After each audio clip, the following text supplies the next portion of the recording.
Grover Norquist has been on with us before, and he starts us off in the 7 o'clock hour this morning, president of Americans for Tax Reform. Grover, good morning. Thanks for your time. Absolutely. Good to be with you. Always fun to pick your brain on some of the things that are happening, especially at the federal level. So we've got this clean bill that Republicans have said, uh-oh, you're not going to jail, are you? Well, right now the big fight going on is... I just wanted to make sure you're not being arrested, are you? No jail time this morning? Sirens are not for you, right? No, I'm up 4 blocks, so that police car going by is making a lot of noise. Yeah, it was. All right, so we've got the clean bill that House Republicans have said, hey, we will extend the government, and then we're going to negotiate this American ACA stuff. And Democrats are saying, no, we've got to put all of this in the continuing resolution if we're going to agree with it. And both sides are saying, well, whatever, the government shutdown is going to be on you. Well, it's worse than that. 7 months ago, the Republicans said, let's do a continuing resolution and just keep everything where it is, and we'll discuss things. So they've had 7 months, the Democrats, to put their ideas forward, to make their case publicly, to have a conversation with Republicans, with their own base. And 7 months ago, back in March, Schumer, the leader of the Democrats in the U.S. Senate, said, guys, you Democrats, you other Democrats, you want to shut the government down. Do you understand what that means? That means that when the funding ends, the legal funding for much of the government, not all of it, but much of it, doesn't change Social Security, Medicare, those things that have their own funding sources. But if you're funded by the income tax and there's not enough income and there's no appropriation for that money, then there's no way to legally pay people or send out contracts. So the government, the president, the Office of Management and Budget, will decide what bills get paid. And do you really want, fellow Democrats, said Schumer, for President Trump to have this power? This is exactly the conversation I and others had with Republicans 4, 8, 10 years ago, when some Republicans go, let's shut the government down. That's a brilliant idea. And we said, you do understand that means Obama makes all the decisions. We don't care. We would need to do something big and important and look important and something. But if you do this, you give all the power to Obama. And so generally the Republicans got talked out of going crazy, but the Democrats are not up for being talked out of it. And so Schumer, who had been telling them, guys, this is a bad idea, and will let the Republicans make all the decisions, is now leader of the band that he was once trying to quell. It's like the lynch mob, the guy who tries to talk the lynch mob out of things, and he changes his mind and decides he's going to help. So he's up there, saying we're going to do this. Oh, but by the way, before we negotiate with you about the next 2 months, we have to insist that you give us $1.5 trillion with a T in additional spending, including spending the Democrats decided not to do themselves. When they were in power, they did not continue that spending because a lot of it is COVID spending. This is money that was an emergency for COVID, long after COVID was not a thing anymore. And now they still wish to take it out years and years to pay for COVID. No, just to pay their friends. So now what's going to happen? The head of OMB, Russ Vought, brilliant guy, will oversee, and he's been planning this out. If you have to lay people off, who do you lay off? Who's the least important? Who will do? Who shouldn't be in the government anyway? What jobs we don't need there? So rather than the old way of doing it, which was tell everybody to go home for a month, and then when they come back, so they don't do their job for a month. Then when they come back, you pay them for the month anyway, and then you keep paying them. So the old way of doing it saved not a single penny of taxpayer dollars. The new way permanently saves money for taxpayers, sculpts the government down to where it shouldn't be as fat as it is. And Schumer's figured out this is likely what will happen, and he's warned his team, but they're going to do it anyway. Do you remember Animal House, where at the end they're all told they're going to get thrown out of school, they're going to close down the fraternity, and somebody says, now the time is for a truly stupid and futile gesture, and they all run out into the streets and do stupid things? That's the Democrats. Well, and the really interesting part of this is what you touched on there at the end. I mean, President Trump came out and said, and this is not something that has just happened. He said, all right, get a list ready of people that are going to be fired. And these are not paid vacations this go around. They are not layoffs. I do think it's going to be fascinating to see if Republicans and the Trump administration follow through on this, if indeed there is a shutdown, which would start on Wednesday, October 1st, if all of these positions are indeed terminated. Will they follow through? Well, when you let someone go, that's pretty permanent. And how are you going to get the money to pay people if you don't have it? We do need to permanently reduce the number of bureaucrats in Washington, D.C. The comptroller of the Defense Department, Doug Zakheim, years ago said that at the end of the Cold War, we reduced the number of soldiers in the Army and the Navy and the Air Force, but what we didn't reduce at the same level were the number of bureaucrats, and that there were 700,000 bureaucrats. They really needed maybe 500,000, but there are 200,000 people at the Pentagon who maybe made sense at the height of the Cold War when you were spending 6% of GDP on defense. But with the Cold War over and we're spending more like 3%, it didn't make sense. So there needs to be, the Pentagon alone could save 200,000 people who go find something else to do, because right now it's just duplicative. Imagine if the Pentagon has that level of duplication, what do you think the rest of the government looks like? Yeah, that makes sense. And I think sometimes when we hear this, we don't think about the trickle-down effect, because there are government workers, millions and millions of them, outside of Washington, D.C. It's not just a Beltway thing. You've got people in government jobs all over the country, and that tends to hit a little closer to home. I'm not saying that makes it any less necessary, but it becomes a whole lot more real when you've got friends or family members or people who have nothing to do with what's happening in D.C. They're just doing their job, and all of a sudden they don't have a job. That part of it is tough. Yeah. But that does happen in the real world. It does. That sometimes jobs end. And because the job is done better and more because of new technology, or because things have changed and that job is not necessary, or you have many fewer bases and many fewer armed, uniformed combatants, it makes sense. The support staff would also go down. It is odd that has not been altered in decades.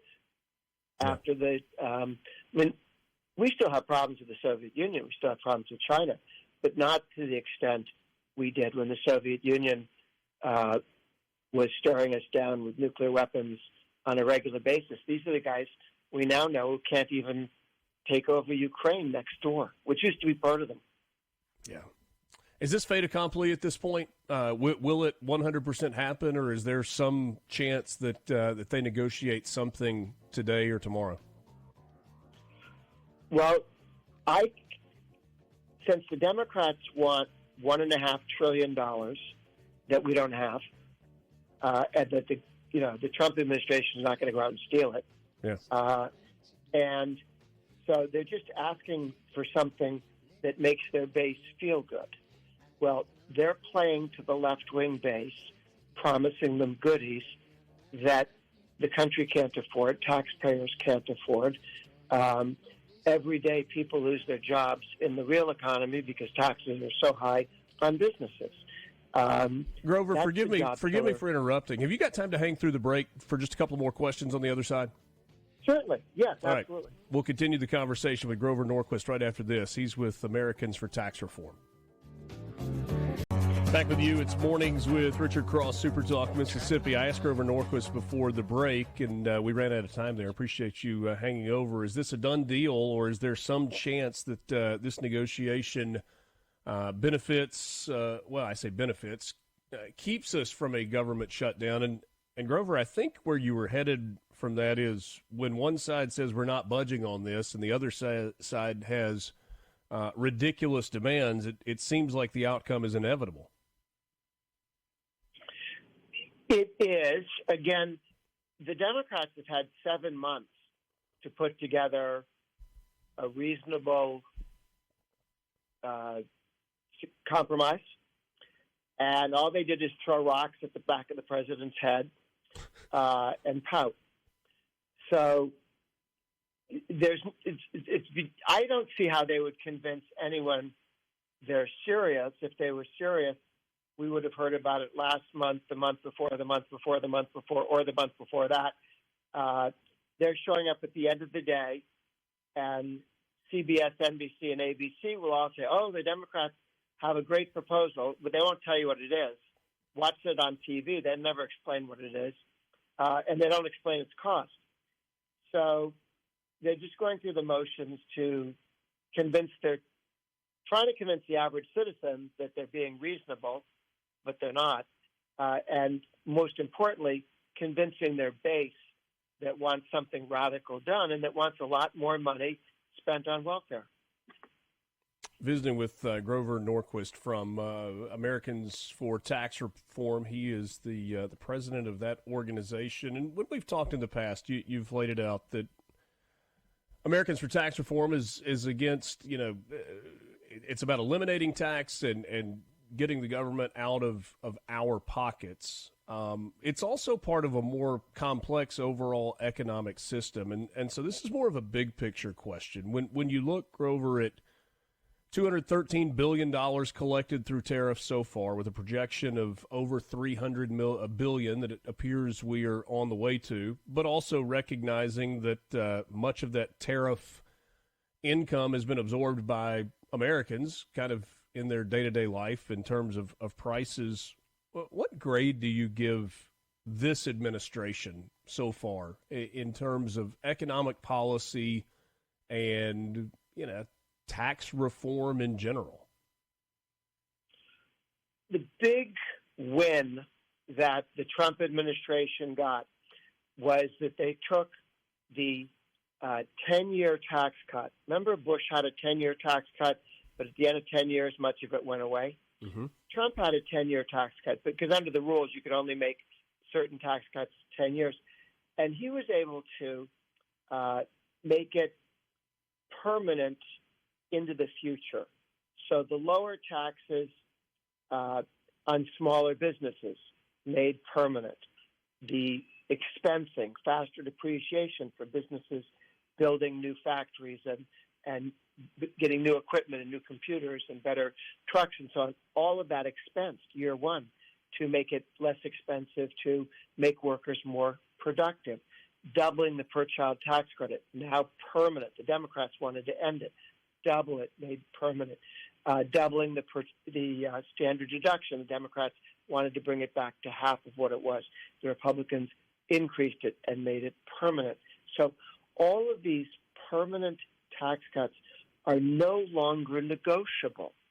We don't have to take that same hill again and again and again as Bush did.